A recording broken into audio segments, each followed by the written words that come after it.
நெறைய குடும்பங்கள் அதான் இந்த சொல்லுவாங்கல்ல வீட்டுக்கு வீடு வாசப்படின்னு சொல்லிட்டு, அந்த மாரி ஒவ்வொரு குடும்பத்திலயும் ஒவ்வொரு பிரச்சனைகள் இருக்கிறது. இது இந்த சண்டை நல்லது தான். வெளிய வந்தது மக்களுக்கும் நல்லது. மக்கள் தெரிஞ்சுக்கணும். யாருக்காக நீங்கலாம் மறுபடியும் யாருக்காக நீங்க ஓட் போடுறீங்க?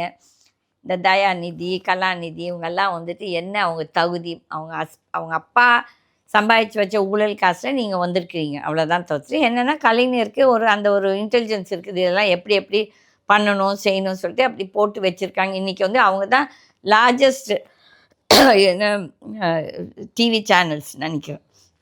பட் அதிலேயே நான் ஒரு இடத்துல படிச்சேன். சன் டிவிக்கு நெறைய கடனும் இருக்குதுன்னு சொல்லி. இதுவும் படிச்சேன். ஆகையால இந்த அசெட்ஸ்க்கும், இந்த கடனுக்கும் இதா இருக்கணும். எல்லாருமே ஒரு ஷோ லைஃப் நடத்துறான். ஏன்னா, பேங்க்ல பணத்த வாங்கிட்டு, அதுக்கப்புறம் பேங்க்குக்கு நாமம் போடுறாங்க. பாதி இந்த பெரிய corporates. Including Adani and Ambani எல்லாருமே. அப்போ இதெல்லாம் நம்ம வெயிட் அண்ட் வாட்ச். ஏன்னா, இது லீகாலிட்டி இப்ப தான் ஆரம்பிச்சிருக்குது. இது பார்க்கணும். இதுக்குள்ள சமரசம் நடக்கலாம். இல்லையா? தெரியாதுல்ல. காசு கீசு குடுத்துட்டாங்கன்னா சமரசம் ஆயிடலாம். ஆகையால இது ஒரு பெருசா நம்ம எடுத்தது இதுதான். ஆனால் இது நல்லதுக்கு. இது ஒரு நல்ல ட்ரெண்ட். வெளிய வந்தது நல்லது. இந்த பிரச்சனை பெருசா இது மக்கள் மக்கள் சிந்திச்சு, இந்த மாரி அயோக்கியர்களுக்கு தேர்ந்தெடுக்காதீங்க.